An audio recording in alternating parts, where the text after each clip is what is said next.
What if I told you the way it has always been done is not the best way? Facing your fears will change your life. The passion behind this journey is merging two separate worlds into one with the goal of creating value and awareness for a better life. I'd rather be sidelined trying to achieve greatness than watch greatness achieved and it only set on the sideline. Now introducing your host, Jacob Emery. This episode is brought to you by R&R Pipeline, an infrastructure company. Our purpose? Enhancing America's infrastructure with a safety-driven, integrity-led culture that provides an environment for team members to grow and thrive. Do you consider yourself gritty? Do you have grit? Majority of people that I have met who have true grit did not have true talent.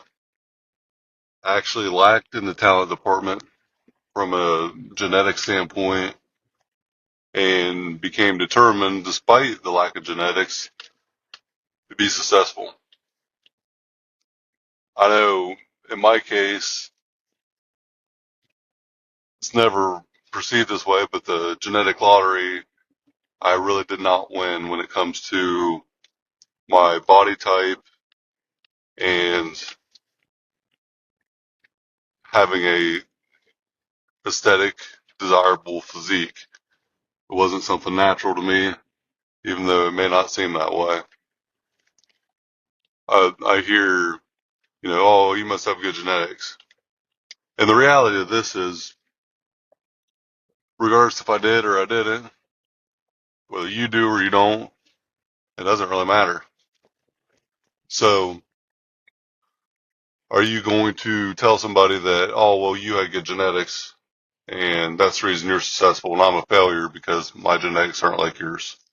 Or are you just going to do the thing you need to do to get the thing that you desire to have? So, do your genetics really matter? I know what I had to do to get where I'm at now, and for 20 years, it's been a consistent grind, consistent hard work, consistent meetings with the iron, eating the right food, experimenting, overcoming obstacles. I just made it part of who I am. It wasn't a talent thing. It was a determination thing. It was grit. It was willing to put the work in when I didn't feel like it on a daily basis, kind of like right now at 3:40 a.m. on a Monday morning.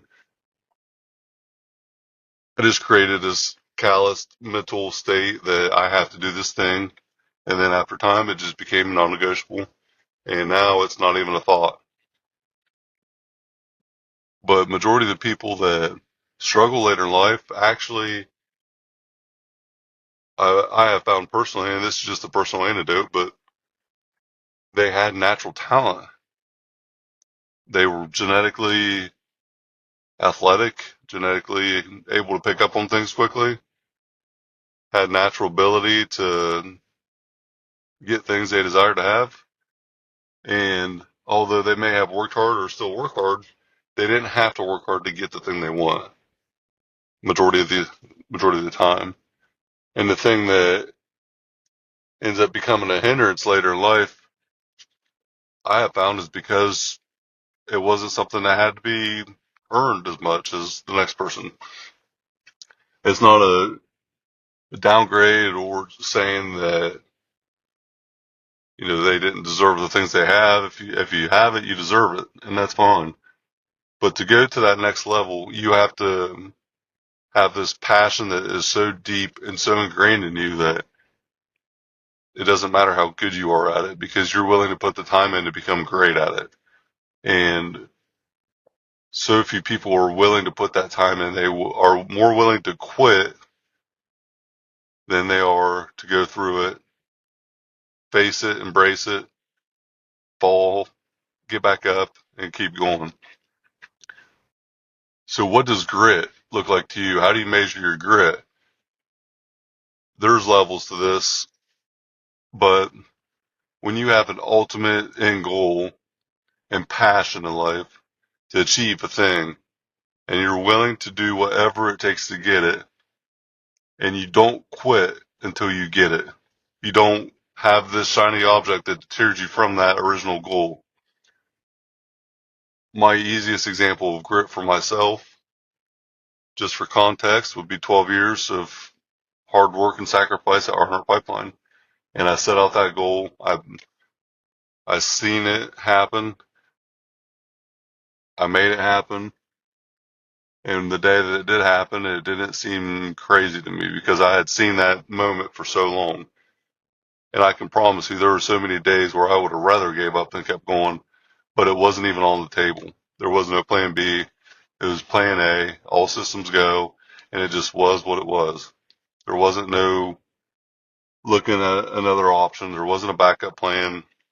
There wasn't anything that would allow me to give myself an excuse. It was either do it and own it, or essentially die trying. Because if it didn't kill me, I was going to make it work, and that was the only two ways to go. In my mind, as long as I was conscious with a pulse, it was going to happen. And when you don't give yourself a plan B, then there is no backup plan. So you go all in, and you mentally also change. It gives you grit at that point to push through when it seems impossible, which is more frequent than not. It gives you that edge to know that there is no backup plan. I can't have a plan B. Plan B isn't an option. It's one plan, and that's it. So what happens when you have that goal and it's at a young age, and then you have to set another one? And then you understand what goal setting really looks like then, because you achieved this perceived lifetime milestone, this lifetime achievement goal. What happens when you do it young and the world changes? Your visual of the world changes. Then what? Then what do you do? Well, I can promise you there's always a next destination for me. And the one thing that I've learned to do is know that I have to have something I'm working toward. In the long term, in the short term, in the midterm. So set an ultimate end goal, an ultimate next destination with a big picture. It can be something that's not black and white, but you know that you can leave an impact, you can leave your legacy with. You can change an industry if you decide to. You can change how something's been done for so long. You can leave your mark on what you do and then scale it back. Are you a market leader in 10 years, 15 years, 20 years? Are you industry disruption? What does it look like from a long term? It can be 10 years to 25 to 30 years. Is it a 10-year vision or a BHAG, a big, hairy, audacious goal? And then bring it back into setting 3-year milestones, 1-year goals to get to that 3-year that ultimately gets to that 10 or 20 year. And then you just continue to scale it back until you know every day what you're doing. And then the level of grit required gets simpler because it's more clear. When you can clearly execute what you need to do to get where you want to go, then your level of grit being high will ultimately lead you to getting the thing you desire to have. But having grit would be something that I would say 9 times out of 10 is more important than talent. Talented people quit often because they are talented. And as crazy as that sounds maybe to some of you, I have seen this myself because I'm not very talented. I'm not special at anything. Quite frankly, if you had to ask me, I would say it's the opposite.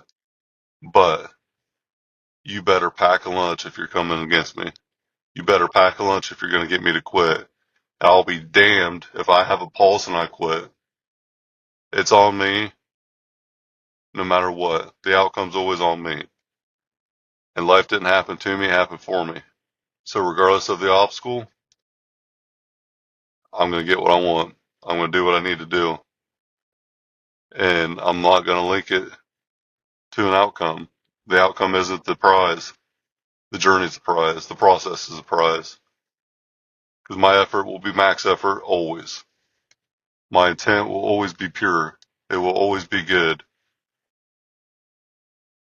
So if my intent's good, my effort is max effort, as it always is, I'll live with the outcome because I don't link it to an outcome.